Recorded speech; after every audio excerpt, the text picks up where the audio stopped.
السلام علیکم ورحمۃ اللہ وبرکاتہ۔ بسم اللہ الرحمن الرحیم۔ ایک سوال ہوا ہے کہ نوحہ سننا کیسا اور ماتم کرنا کیسا۔ ناظرین محترم، نوحہ یعنی میت پر چلا کر رونا، جزع اور فضع کرنا حرام اور سخت حرام ہے۔ احادیث مبارکہ میں اس کی ممانعت ارشاد ہوئی ہے۔ حضرت ابی ہریرہ رضی اللہ تعالی عنہ سے روایت ہے کہ عن ابی ہریرہ رضی اللہ تعالی عنہ قال قال رسول اللہ صلی اللہ علیہ وسلم اثنتان فی الناس ہما بہم کفر الطعن فی النسب والنیاحۃ علی المیت۔ حضرت ابو ہریرہ رضی اللہ تعالی عنہ فرماتے ہیں کہ آقا کریم علیہ الصلوۃ والسلام نے ارشاد فرمایا کہ لوگوں میں دو باتیں ہیں، وہ دونوں ان میں یعنی کفر کی بقایا عادتیں ہیں۔ ایک تو کسی کے نسب پر طعن کرتے ہیں اور دوسری یہ کہ میت پر نوحہ کرنا۔ یہ دونوں عادات جو ہیں یہ لوگوں کے اندر کفر کی پائی جاتی ہیں۔ بحوالہ صحیح مسلم اور حدیث نمبر ہے 227۔ ناظرین محترم، اسی طرح ایک اور حدیث پاک میں ارشاد ہے کہ ان رسول اللہ صلی اللہ علیہ وسلم بریء من الصالحۃ والحالقۃ والشاقۃ۔ سرکار دو عالم صلی اللہ تعالی علیہ وآلہ وسلم ارشاد فرماتے ہیں کہ لا کر ماتم کرنے والی، سر منڈانے والی اور گریبان چاک کرنے والی عورتوں سے اللہ تعالی کا سرکار کریم علیہ الصلوۃ والسلام نے اظہار فرمایا۔ بحوالہ صحیح مسلم جلد اول اور حدیث نمبر ہے 287۔ ناظرین محترم، مروجہ جو ماتم ہے وہ حرام اور ناجائز ہے۔ عن عبداللہ رضی اللہ تعالی عنہ قال قال رسول اللہ صلی اللہ علیہ وسلم منا من لطم الخدود وشق الجیوب ودعا بدعوى الجاہلیت۔ بخاری شریف حدیث نمبر ہے 1294۔ صحیح بخاری کی حدیث پاک ہے کہ رسول کریم صلی اللہ علیہ وسلم نے ارشاد فرمایا جو اپنے چہروں کو پیٹے اور گریبان چاک کرے اور جاہلیت کی باتیں بولے وہ ہم میں سے نہیں ہیں۔ ناظرین محترم، قرآن کریم فرقان حمید میں ایمان والوں کی صفت کو یوں بیان فرمایا گیا کہ اللہ تبارک و تعالی نے ارشاد فرمایا الذین اذا اصابتهم مصیبہ قالوا انا للہ و انا الیہ راجعون۔ یعنی جب ان پر کوئی مصیبت پڑتی ہے تو وہ کہتے ہیں کہ ہم اللہ رب العالمین کے مال ہیں اور اسی کی طرف ہم نے پھرنا ہے، لوٹنا ہے۔ اور اللہ رب العالمین فرماتا ہے اولئک علیہم صلوات من ربہم ورحمۃ واولئک هم المفلحون۔ یعنی کہ یہی لوگ ہیں جن پہ اللہ رب العالمین کی رحمتیں ہیں اور یہ حق پر ہیں۔ ناظرین محترم، اس آیت کریمہ میں مصیبت کے وقت صبر کرنا ہے، اور جبکہ نوحہ اور ماتم جو ہے بے صبری کی علامت ہے۔ ناظرین محترم، جبکہ شیعوں کے بہت بڑے محدث ملا باقر مجلسی لکھتے ہیں کہ ماتم کی ابتدا کرنے والے قاتلین حسین تھے۔ ناظرین محترم، یہ کتاب ہے جلاء العیون،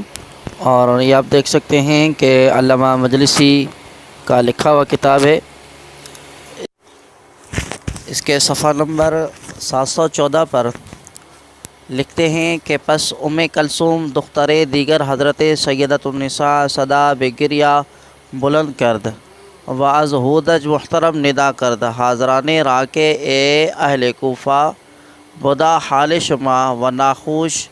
بعد رویہائے شما پیچ سبب برادرم حسین را خواندید و یاری او نہ کردید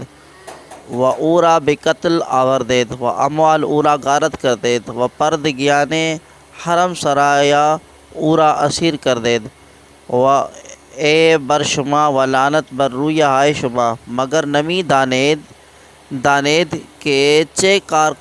کردید و چے گناہان و اوزار بر پشت خود بار کردید چے خون ہائے محترم ریختید و چے دختران مکرم را نالا کردید و مال چے جماعت را بے غارت کردید کشتید بہترین خلق را بعد از حضرت رسالت و رحم از دل ہائے شما کندہ شدہ بود بے درستی کے گروہ دوستاں خدا ہمیشہ غالبند و اعوان و یاروان شیطان زیان کاراند پس شعری چند در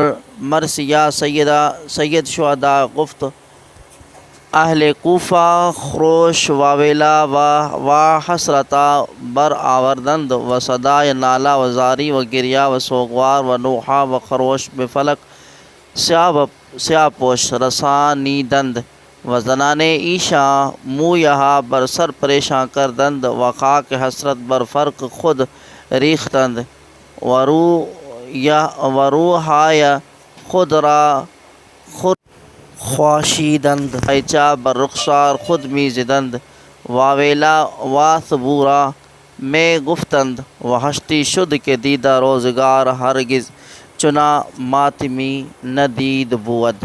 ناظرین محترم، اسی طرح میرے پاس دوسرا جلاء العیون کا نسخہ موجود ہے، آپ دیکھ سکتے ہیں اسکرین پر، یہ جلاء العیون جلد دوم سوانح چہاردہ معصومین علیہ السلام، اور تالیف ہے مولا محمد باقر مجلسی بن علامہ محمد تقی مجلسی، اور اس کا ترجمہ کیا ہے علامہ سید عبدالحسین مرحوم علی اللہ مقامہ، اور اس کتاب کو ناشر کیا ہے عباس بک ایجنسی، رستم نگر درگاہ، حضرت عباس، لکھنؤ، انڈیا، اور ان کا یہ فون نمبر بھی ہے، آپ دیکھ سکتے ہیں اسکرین پر۔ اس کے صفحہ نمبر 273 پر یہ مولا باقر مجلسی لکھتا ہے کہ خطبہ ام کلثوم خواہر سید الشہداء، بعد اس کے کہ ام کلثوم دوسری دختر جناب فاطمہ نے صدائے گریہ زاری بلند کی اور رو رو کر آواز دی کہ اے اہل کوفہ، تمہارا حال اور مال برا ہو اور تمہارے منہ سیاہ ہوں، تم نے کس سبب سے میرے بھائی حسین کو بلایا اور ان کی مدد نہ کی اور انہیں قتل کر کے مال و اسباب ان کا لوٹ لیا اور ان کے پردگیان عصمت و طہارت کو اسیر کیا، اور دائے ہوئے تم پر اور لعنت ہو تم پر،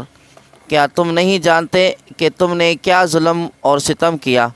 اور کن گناہوں کا اپنی پشت پر انبار کیا اور کیسے خون ہائے محترم کو بہایا، دختران محمد کو نالا کیا اور کن بزرگوں کے مال کو تم نے لوٹ لیا، بعد حضرت رسول تم نے بہترین خلق خدا کو قتل کیا، تمہارے دلوں سے رحم دور ہو گیا، اور بتحقیق کہ گروہ دوستاں خدا ہمیشہ غالب ہے اور شیطان کے مددگار یادرزیاں کار ہیں۔ بعد اس کے کہ مرثیہ سید شہداء میں چند اشعار ارشاد فرمائے جس کے سننے سے اہل کوفہ نے خروش واویلا و حسرتا بلند کیا، گلگلہ نالہ زاری اور گریہ سوگواری اور نوحہ خروش فلک سیاہ پوش تک پہنچتا تھا۔ ان کی عورتوں نے بال اپنے کھول دیے، خاک حسرت اپنے سروں پر ڈال کے اپنے منہ پر تماچے مارتی تھی اور واویلا واسبور کہتی تھی، اور ماتم برپا تھا کہ دیدہ روزگار نے کبھی نہ دیکھا تھا۔ ناظرین محترم، آپ نے ملاحظہ فرمایا کہ ان تمام عبارات سے یہ معلوم ہوتا ہے، خود اہل تشیع کی عبارات سے یہ معلوم ہوتا ہے کہ ماتم کرنے والے جو ہیں وہ قاتلین حسین ہیں، یعنی کہ حضرت سیدنا امام حسین رضی اللہ تعالی عنہ کو قتل کر کے اور پھر ان کے شہادت پر اہل تشیع کے لوگوں نے ماتم کرنا شروع کیا۔ اللہ تبارک و تعالیٰ سے دعا ہے اللہ رب العالمین اپنے محبوب کریم علیہ الصلوۃ والسلام کی بطفیل ہم سب کو آقا کریم علیہ الصلوۃ والسلام اور اصحاب اکرام رضوان اللہ تعالی علیہم اجمعین اور اہل بیت اطہار سے پکی سچی محبت رکھنے کی توفیق عطا فرمائے، اور ان تمام خرافات سے اللہ رب العالمین ہر مومن کو، ہر مسلمان کو بچنے کی توفیق عطا فرمائے۔ ناظرین محترم، ملتے ہیں پھر کسی دوسری ویڈیو میں، جب تک کے لیے اللہ حافظ، دعاؤں میں یاد کیجیے گا۔ جزاکم اللہ تعالی خیرہ۔ السلام علیکم ورحمۃ اللہ وبرکاتہ۔